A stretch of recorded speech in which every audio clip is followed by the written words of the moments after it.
नमस्कार बच्चों, मैं सुनीता आपके अपने चैनल प्लस माइनस में आपका स्वागत करती हूँ। आशा करती हूँ कि आप सब ठीक ठाक होंगे। हमने व्याकरण और भाषा की दृष्टि से 2 इकाइयाँ पढ़ ली हैं, वर्ण और शब्द। आज हम पढ़ने जा रहे हैं वाक्य। क्या पढ़ेंगे? वाक्य। वाक्य होता क्या है? यानी या तो ये कहें हम कि भाई सार्थक शब्दों के व्यवस्थित समूह को हम वाक्य कहते हैं, यानी जिससे हमें पूरा अर्थ समझ में आ जाए वह वाक्य कहलाता है।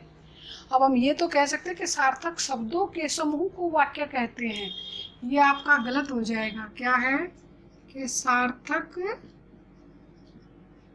शब्दों के समूह को वाक्य कहते हैं। दूसरा है शब्दों के सार्थक व व्यवस्थित समूह को वाक्य कहते हैं। अब देखिए, ये सार्थक शब्दों का जो समूह मैंने लिखा है आपको, ये केवल समझाने के लिए। कई बार क्वेश्चन में आ जाता है कि भाई वाक्य किसे कहते हैं, कि भाई सार्थक शब्दों का समूह को वाक्य कहते हैं। नहीं, मान लीजिए मैं लिख देती हूँ इसको, मोहन, सोहन, राधा,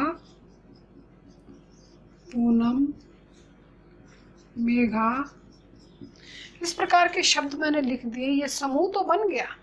ये क्या है? समूह तो बन गया, लेकिन क्या कोई वाक्य या इससे कोई अर्थ स्पष्ट हो रहा है? बिल्कुल भी नहीं हो रहा है। अगर हम लिख देते हैं कि भाई मोहन पढ़ता है, मोहन पढ़ता है, ये व्यवस्थित क्रम है। या तो पढ़ता है मोहन लिखे तो ये क्या हो जाएगा? अव्यवस्थित। ये व्यवस्थित क्रम है, यानी व्यवस्थित समूह को हम क्या कहते हैं? वाक्य कहते हैं। तो वाक्य की परिभाषा क्या होगी? क्या कि शब्दों के सार्थक व व्यवस्थित समूह को वाक्य कहते हैं। शब्दों के सार्थक व व्यवस्थित समूह को क्या कहते हैं? शब्दों का सार्थक व व्यवस्थित समूह क्या कहलाता है? वाक्य कहलाता है। अब वाक्य क्या होता है? वाक्य के कुछ तत्व होते हैं, अनिवार्य तत्व, जिसको हम कह सकते हैं कि जिसके बगैर वाक्य जो है वो वाक्य नहीं होता है। वाक्य के तत्व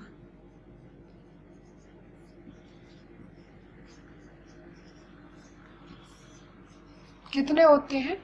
6 होते हैं। कितने होते हैं? 6। एक तो है सार्थकता। क्या है? सार्थकता। दूसरा आपका आ जाता है योग्यता। क्या आएगा? योग्यता, आकांक्षा,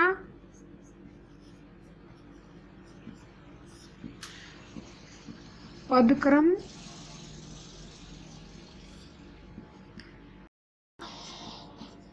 निकटता, इसको हम कह सकते हैं समीपता भी बोल देंगे, और आसक्ति भी बोल देते हैं, और आसक्ति। और छठा क्या है? अन्वय। अन्वय का मतलब होता है मेल, जोड़ना। तो ये 6 चीजें हैं वाक्य के अंतर्गत आती हैं। क्या क्या आती हैं? सार्थकता, योग्यता, आकांक्षा, आसक्ति, निकटता या पदक्रम और अन्वय। पदक्रम और अन्वय। अब सबसे पहले हम सार्थकता के बारे में आपको बताते हैं कि भी सार्थकता होती क्या है।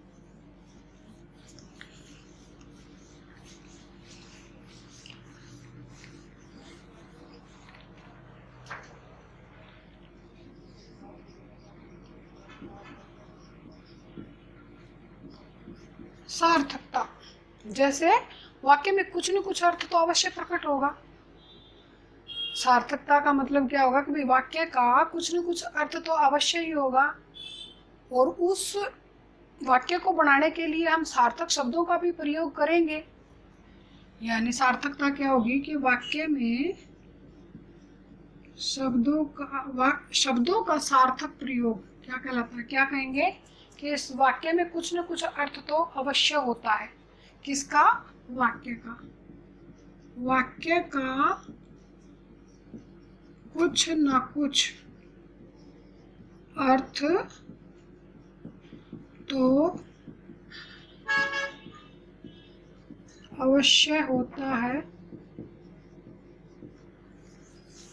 क्या होगा? वाक्य में कुछ न कुछ अर्थ तो अवश्य होता है, और इसमें क्या है? सार्थक शब्दों का ही प्रयोग किया जाता है। सार्थक शब्दों का ही प्रयोग किया जाता है।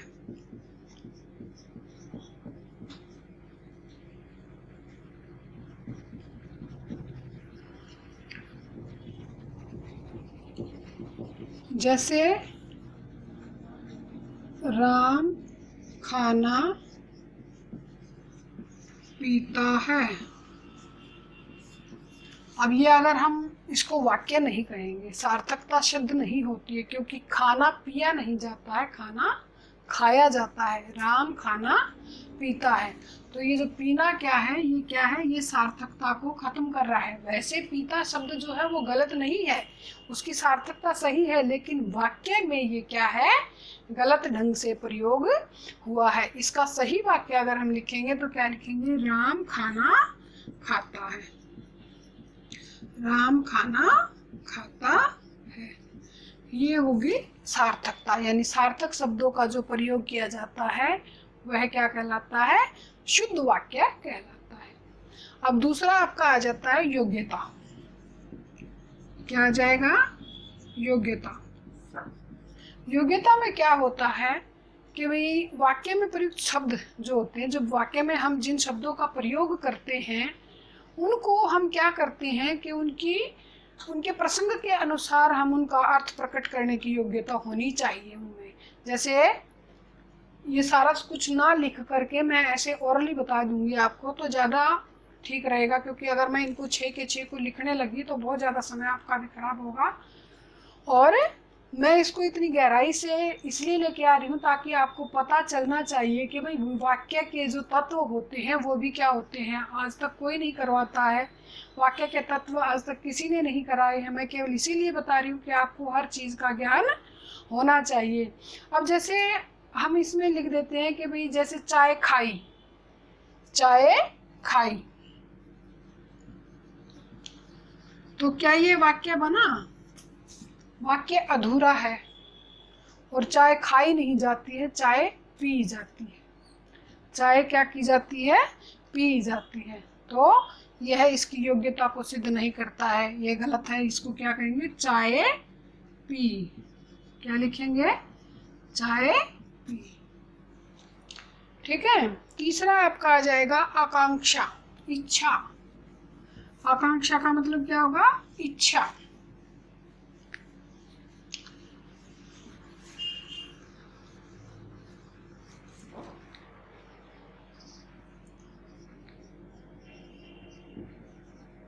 आकांक्षा, इच्छा। इसके लिए क्या होगा कि भाई वाक्य में अपने आप को पूरा, यानी वाक्य जो है वो अपने आप में पूरा होना चाहिए, उसमें किसी ऐसे शब्द की कमी नहीं होनी चाहिए जिसके कारण जब हम वाक्य को पढ़ें तो उसमें अधूरापन नजर नहीं आना चाहिए। जैसे हम लिख देते हैं कि भाई पत्र लिखता है, पत्र लिखता है। लिखना क्या है? क्रिया है। क्रिया है। अब क्रिया तो हो रही है लेकिन उसका कोई कर्ता भी तो होगा। क्रिया जब हो रही है तो वह कर्ता भी होगा।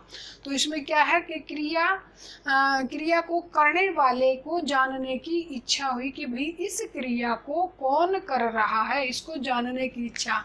अगर हम लिख देते हैं कि राम पत्र लिखता है, राम पत्र लिखता है। तो यह जो है वो वाक्य पूरा हो जाता, हमारी आकांक्षा, हमारी इच्छा खत्म हो जाती है कि भाई क्रिया कौन कर रहा है, पत्र, राम पत्र लिख रहा है। तो क्रिया किसने की है, राम ने की है। ये कोई भी नाम लिख सकते हैं वैसे तो, राम, श्याम, मोहन, सोहन, जो भी। तो ये क्या था, आकांक्षा। अब इसका चौथा है निकटता। निकटता, निकटता में हम कहेंगे समीपता भी और आसक्ति। आसक्ति मतलब क्या होगा कि भाई बोलते और लिखते समय वाक्य के शब्दों में परस्पर निकटता होनी चाहिए। बहुत जरूरी है कि अगर हम बोल रहे हैं, एक शब्द आज बोल रहे हैं, एक शब्द हम कल बोलेंगे या एक शब्द हम परसों बोलेंगे एक ही वाक्य का, तो वह क्या कहलाता है, वाक्य नहीं कहलाएगा। यानी जब हम बोल रहे हैं, जब हम कुछ लिख रहे हैं, तो उन शब्दों में निकटता का होना अति आवश्यक है। रुक कर बोलना या रुक रुक कर लिखने से वाक्य नहीं बनते हैं। जिस प्रकार जैसे पद को निरंतर लगातार लिखते रहना या वाक्य को पूरा हुए किए बगैर उसको छोड़ना नहीं चाहिए, वह क्या कहलाता है, निकटता कहलाता है, समीपता कहलाता है। अब एक पांचवा आपका आ जाता है पदक्रम। क्या आ जाता है, पदक्रम, यानी कर्मानुसार लिखना। पदों को कर्मानुसार लिखना या वाक्य के अंशों को, शब्दों को कर्मानुसार लिखना। अगर हम कर्म के अनुसार वाक्य को नहीं लिखेंगे तो वह भी अशुद्ध वाक्य कहलाएगा, शुद्ध वाक्य नहीं होगा। जैसे वाक्य में पदों को एक निश्चित क्रम होता है। कैसा होता है, एक निश्चित क्रम होता है। जैसे अब मैं इसका एक एग्जाम्पल लिख देती हूँ, सुहावनी है रात चांदनी।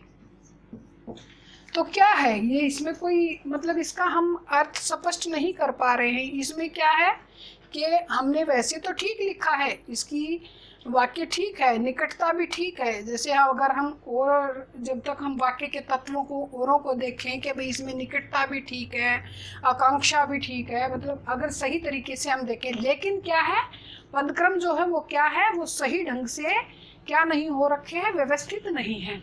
तो इसको हम क्या लिखेंगे, कैसे लिखेंगे, चांदनी रात सुहावनी होती है,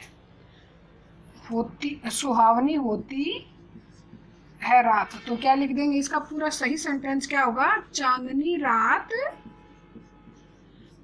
रात सुहावनी होती है। ये इसके सही पदों का कर्म बना है, यानी इसको सही वाक्य में, इसको सही अर्थों में वाक्य कहेंगे, इसको सही अर्थों में वाक्य कहेंगे। अब आ जाता है छठा, अन्वय।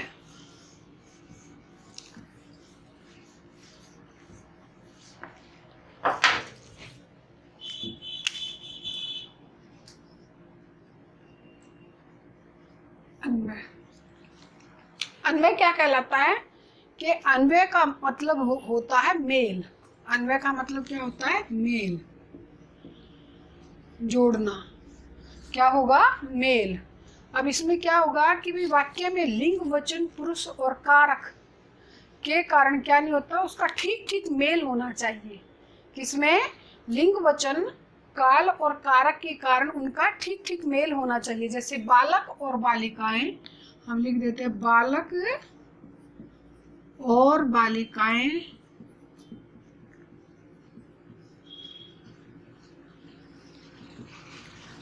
गए, बालक और बालिकाएं गई। अब इसमें दोनों का लिंग और वचन, बालक और बालिकाएं, लिंग और वचन में गई, ये खाली किसका है, बालिकाएं गई या बालिका गई। एक वचन के साथ तो ठीक है, गई, बालिका गई, लेकिन अगर बहुवचन है और दोनों लिंग हैं, यानी एक वचन भी है और लिंग भी है और गई, तो ये क्या होगा, ये मतलब सही मेल नहीं है। तो हम इसका क्या लिख देंगे, गए। सही अर्थ में शुद्ध वाक्य क्या कहलाएगा, गए, बालक और बालिकाएं गए। अब ये तो आपको थोड़ी सी जानकारी थी वाक्य के तत्वों के बारे में कि भाई आप ये देखें कि भाई अगर कभी आपसे पूछ लिया जाए पेपर में कि वाक्य के तत्व कितने होते हैं, तो जो कि आज तक कभी पढ़ा ही नहीं है तो उनके बारे में आप बता ही नहीं पाओगे। कितने तत्व होते हैं? 6 तत्व होते हैं। कौन कौन से होते हैं? सार्थकता होती है, योग्यता होती है, आकांक्षा होती है, निकटता होता है, पदक्रम और अन्वय। ये तो थे तत्व वाक्य के। अब वाक्य के अंग होते हैं। वाक्य के अंग कितने होते हैं? 2। कौन कौन से? उद्देश्य और विधेय। उद्देश्य और विधेय। अब उद्देश्य क्या होता है? यानी उद्देश्य क्या होता है? उद्देश्य होता है कि वाक्य में जिसके बारे में बताया जाता है, क्या कहलाएंगे? उद्देश्य। वाक्य में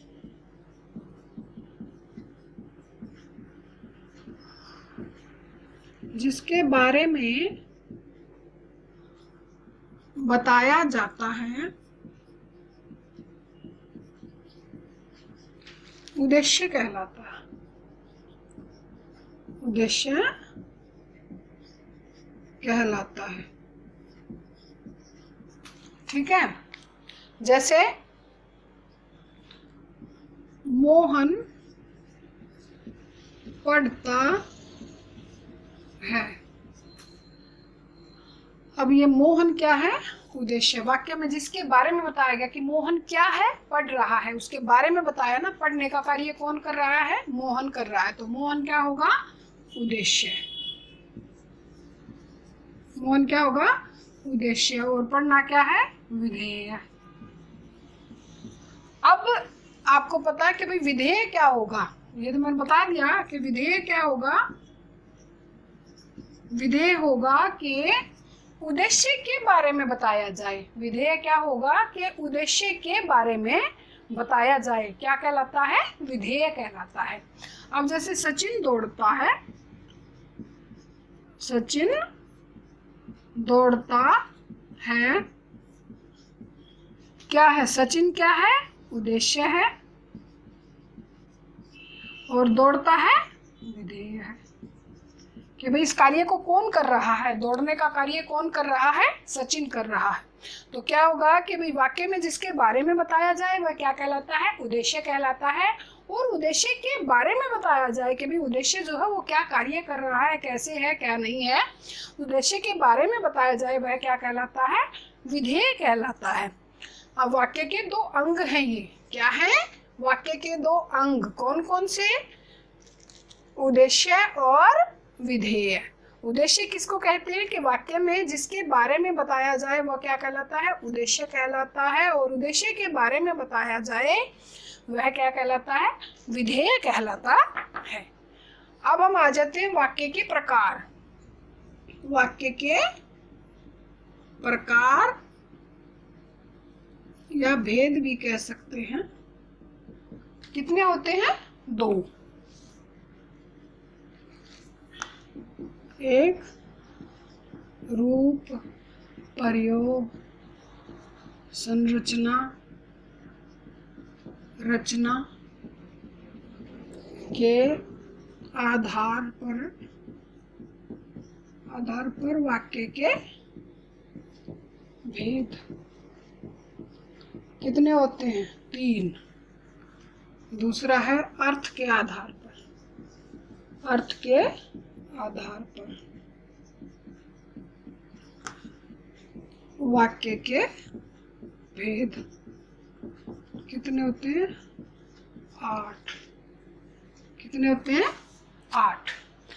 आज हम चर्चा करेंगे प्रयोग के आधार पर, संरचना के आधार पर वाक्य के भेद। कौन कौन से होते हैं? कौन कौन से होते हैं? सरल वाक्य, सरल वाक्य या साधारण वाक्य या साधारण वाक्य। दूसरा आता है संयुक्त वाक्य, संयुक्त वाक्य। और तीसरा आएगा मिश्र वाक्य। इसको मिश्रित वाक्य भी बोलते हैं, मिश्रित वाक्य। अब सबसे पहले हम सरल वाक्य करेंगे कि भाई कौन कौन से भेद इसके थे। सरल वाक्य, संयुक्त वाक्य और मिश्रित वाक्य। अब हम करते हैं सरल वाक्य। सरल वाक्य में अगर हम इसकी परिभाषा की बात करें तो क्या करेंगे कि केवल जिन वाक्यों में, सरल वाक्य में क्या होगा कि जिन वाक्यों में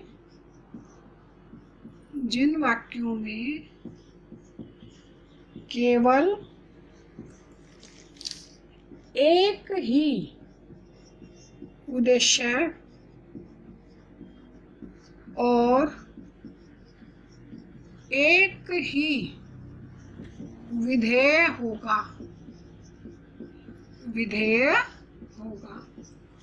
ध्यान रखना, सरल वाक्य में क्या होगा कि जिन वाक्यों में केवल, क्या होगा कि जिन वाक्यों में केवल एक ही उद्देश्य और एक ही विधेय होगा उनको क्या कहेंगे, सरल वाक्य। उन्हें सरल वाक्य कहते हैं। उन्हें क्या कहेंगे, सरल वाक्य कहते हैं। जैसे फिर हम लिख देते हैं राम पढ़ता है, राम पढ़ता है। अब राम क्या है, ये सरल वाक्य है। क्या है, तो इसमें केवल एक ही उद्देश्य है और एक ही, राम क्या है, उद्देश्य, और पढ़ता है क्या है, विधेय। विधेय, तो ये क्या है, सरल वाक्य है। ये क्या है, सरल वाक्य है। लेकिन अगर इसको और मान लीजिए हम इसमें कहें कि राम पढ़ता व, राम पढ़ व लिख रहा है, लिख रहा है, तो क्या यह भी सरल वाक्य होगा? बिल्कुल होगा। क्यों? क्योंकि ये क्रिया, पढ़ना भी क्रिया है और लिखना भी क्रिया है। क्या है, ये क्रिया है। तो इसको केवल एक ही व्यक्ति कर रहा है, इस दोनों क्रियाओं को केवल एक ही व्यक्ति, यानी एक ही उद्देश्य। क्या है, एक उद्देश्य, उद्देश्य एक है और ये सारा जो है हम विधेय में लेंगे तो एक ही विधेय है, एक ही विधेय है। क्या है, एक उद्देश्य और एक विधेय। क्योंकि क्रिया दो हैं लेकिन उसको करने वाला यानी कर्ता जो है वो क्या है, एक है। यानी वही एक कर्ता उस दोनों क्रियाओं को कर रहा है।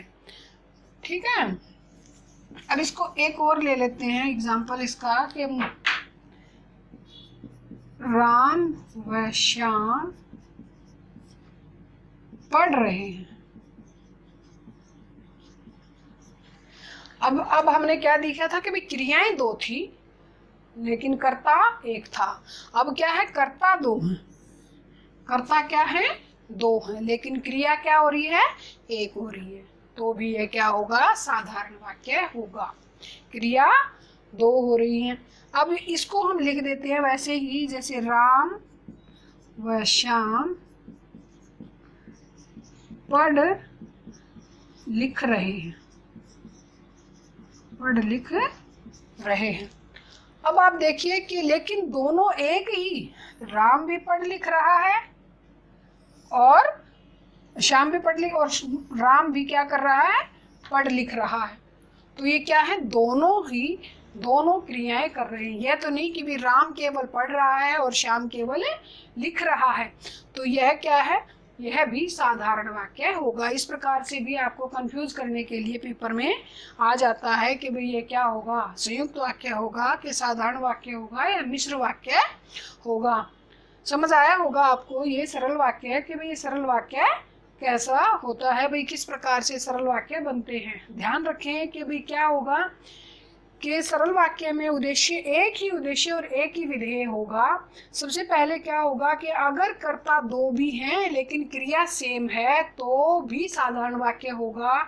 यदि कर्ता दो हैं और क्रिया भी दो है लेकिन वह दोनों कर्ता जो है वो दोनों क्रियाओं को सेम कर रहे हैं तो भी साधारण वाक्य होगा। यदि दो कर्ता है और एक क्रिया है और दोनों कर्ता जो है वो एक ही क्रिया को कर रहे हैं तो भी साधारण वाक्य ही होगा।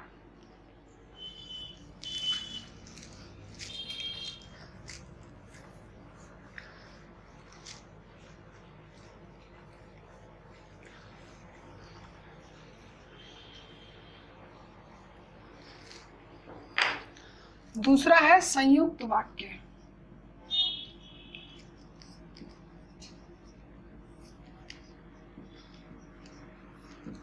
संयुक्त वाक्य, इसमें क्या होता है कि एक से अधिक उपवाक्य होते हैं। क्या होगा, एक तो पॉइंट होगा एक से अधिक उपवाक्य होते हैं। दूसरा क्या होगा कि भाई वो जो है दोनों ही या दो हो, तीन हो, चार हो, जितने भी हो सरल वाक्य होने चाहिए। क्या होने चाहिए? सरल वाक्य होते हैं। क्या होंगे? सरल वाक्य। और तीसरा क्या है कि सभी वाक्य स्वतंत्र होंगे। क्या होंगे? सभी वाक्य स्वतंत्र होंगे। स्वतंत्र होंगे।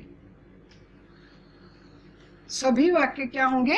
स्वतंत्र होंगे। यदि हम इसकी परिभाषा करें संयुक्त वाक्य की कि एक से अधिक उपवाक्य होते हैं, वो सभी सरल वाक्य होते हैं और वे जो है सभी स्वतंत्र होते हैं। सभी स्वतंत्र होते हैं। इसका मैं एक एग्जाम्पल बताती हूँ कि मोहन खेल रहा है,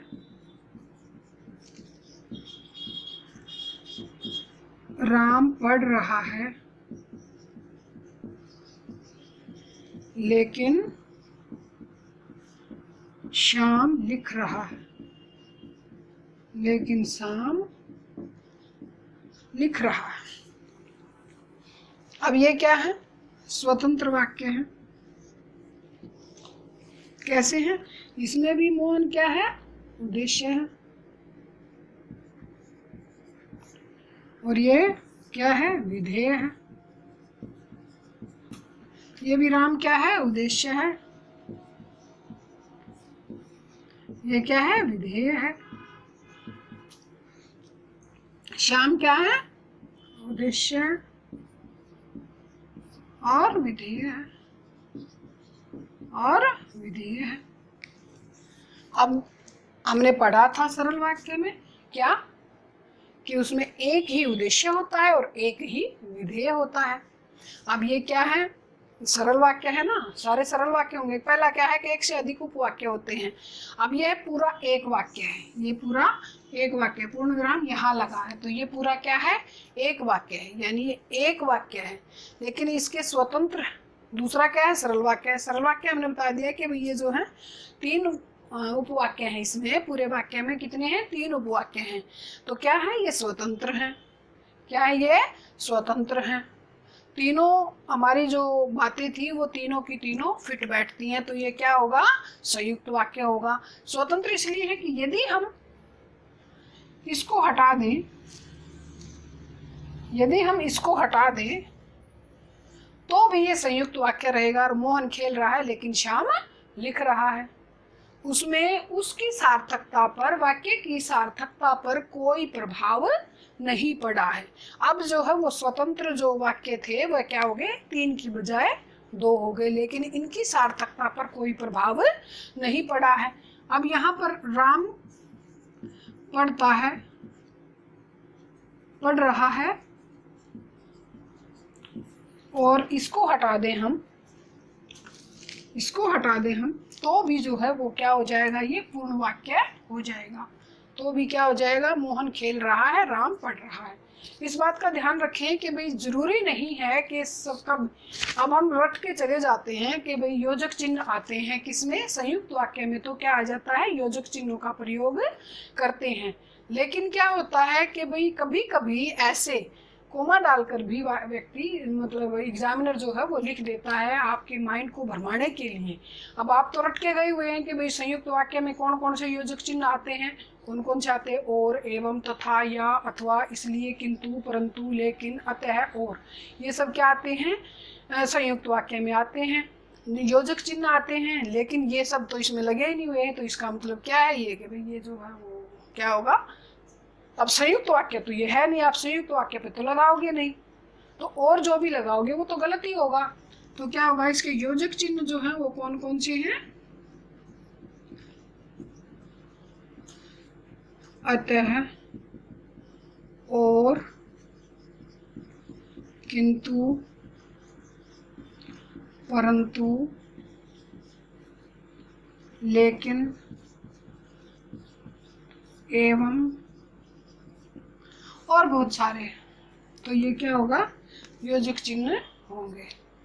ये समझ में आया आपको क्या, कि भाई हमने देखा कि भाई एक से अधिक उपवाक्य होते हैं, दूसरा क्या है कि सरल वाक्य होने चाहिए, तीसरा क्या है कि सभी स्वतंत्र हैं, यानी अगर हम थोड़ा सा उसको हटा भी दें तो भी वाक्य की सार्थकता पर कोई भी प्रभाव नहीं पड़ता है, कोई भी प्रभाव नहीं पड़ता है। वह क्या कहलाते हैं, संयुक्त वाक्य कहलाते हैं।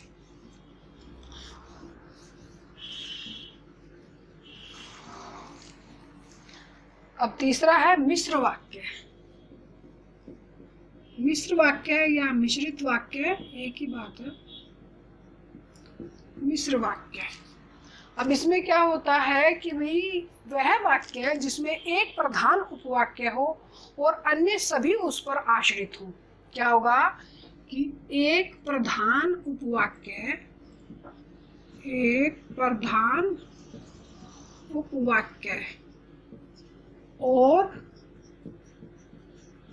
अन्य सभी उस पर आश्रित हों, क्या कहलाता है, मिश्र वाक्य कहलाता है, मिश्र वाक्य कहलाता है।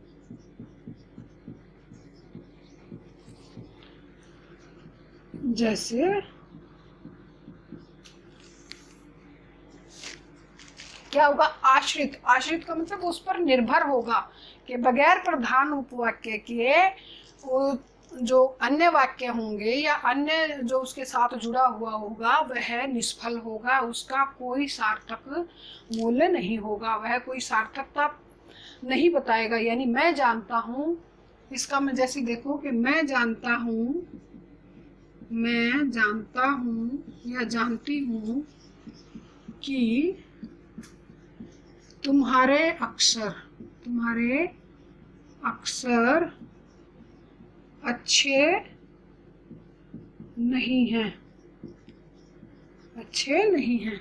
अब ये क्या है, मैं जानता हूँ, ये क्या है, प्रधान उपवाक्य, यानी मैं जानती हूँ कि भाई तुम्हारे अक्षर अच्छे नहीं हैं।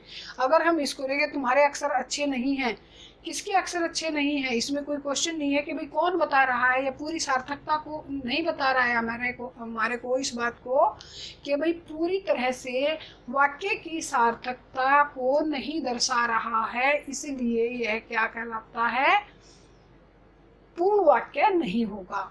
यदि हम इसकी निर्भरता, यानी किसकी निर्भरता, इस वाक्य की निर्भरता, इस वाक्य की कि तुम्हारे अक्षर अच्छे नहीं हैं, यह क्या है, इसके ऊपर निर्भर है कि भाई कौन जानता है कि तुम्हारे अक्षर, मैं जानती हूँ कि तुम्हारे अक्षर अच्छे नहीं हैं।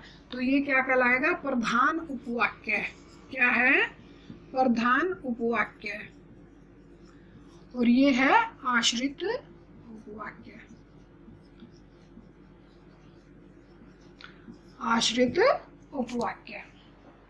ठीक है, इसका एक और ले लेते हैं हम कि यदि परिश्रम करोगे, यदि परिश्रम करोगे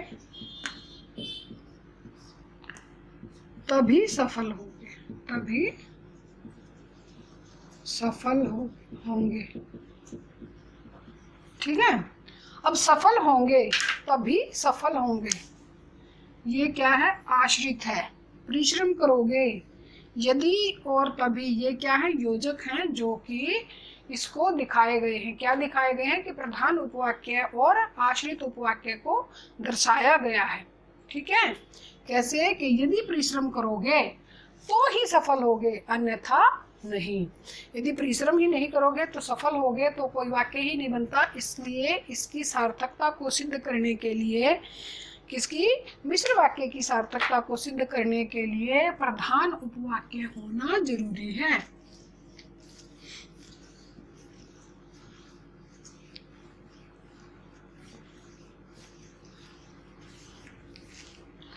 अब एक मैं छोटा सा आपको ये वो लिखवा देती हूँ कि हाँ भाई कैसे पहचानेंगे वाक्य के भेद, वाक्य के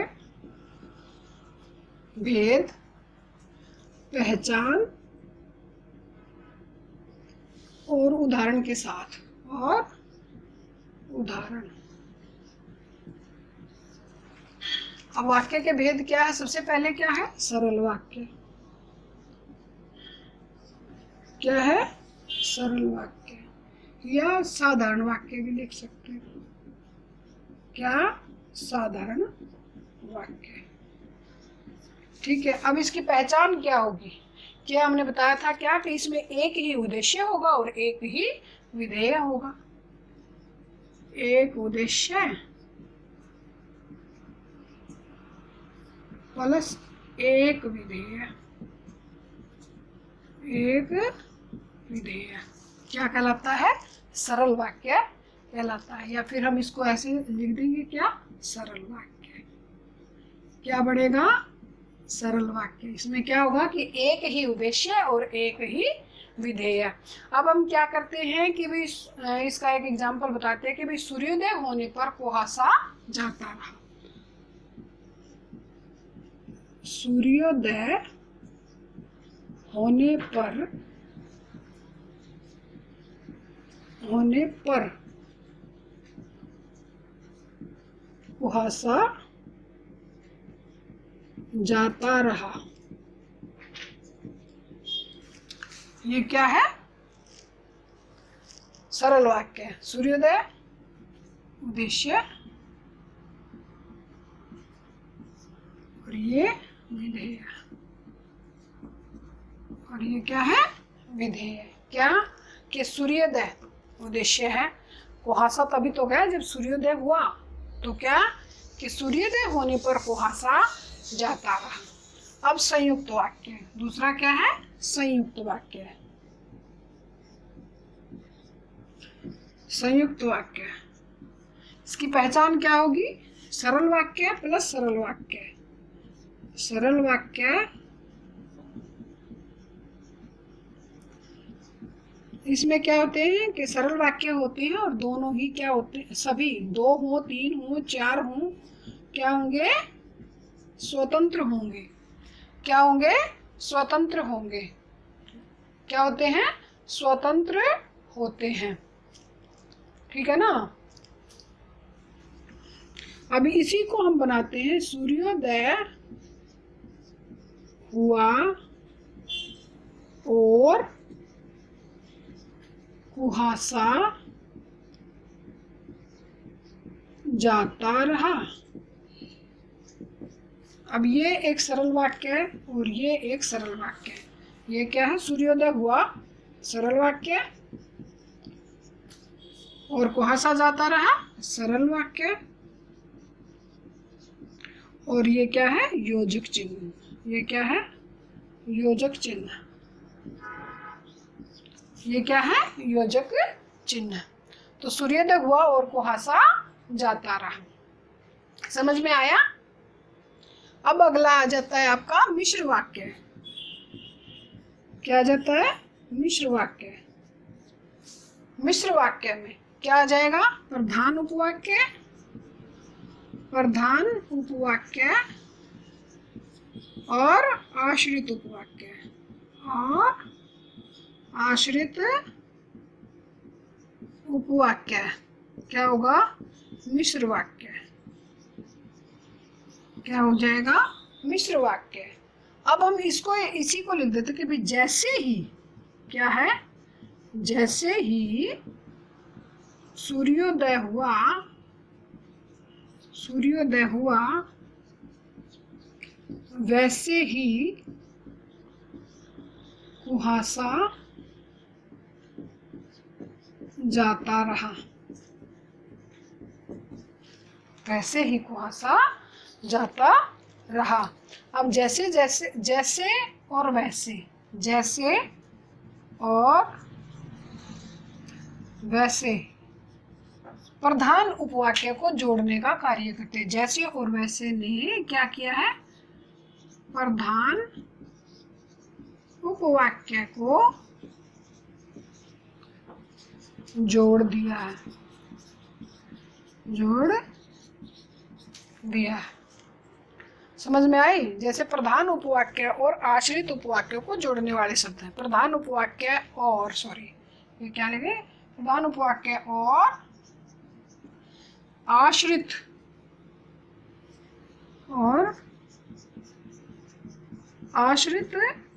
उपवाक्य को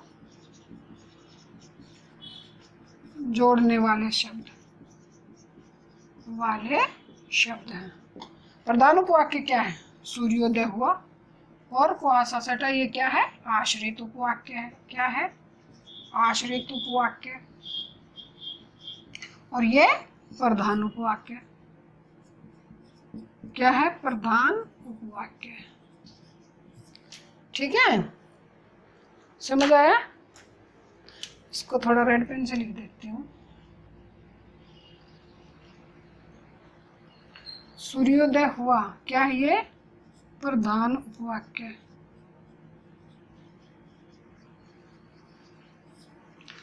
और ये आश्रित उपवाक्य। ये है आश्रित उपवाक्य।